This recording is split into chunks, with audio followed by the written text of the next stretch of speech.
Zan thianghlim angel varten an oi Bethlehema achun nu mari shei choi la li suwa van khopuin an choi moi nin thei lo van lal fa chu sual boy atang shing fa te tlan turi Leia alo piang Bethlehem dai re mun tlo ma chuan setan na sual ti boral len turi chung nung bera ro pui ro se lei chung a rem le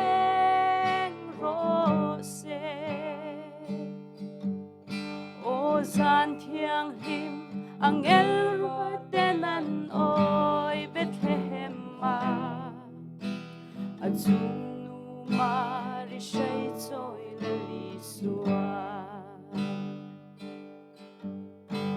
beram putle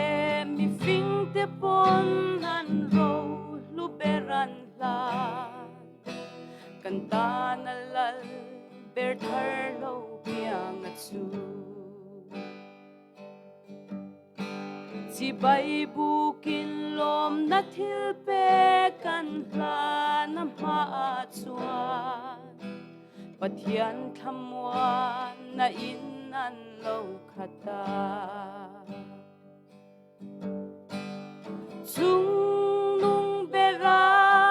ro pui ro se lei chung a rem leng ro se Zan thianghlim angel varten an oi Bethlehema achun nu mari shei choi la li suwa chung nung bera ro pui ro se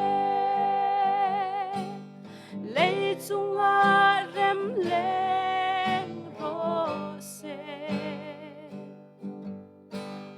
Zan thianghlim angel varten an oi Bethlehema achun nu mari shei choi la li suwa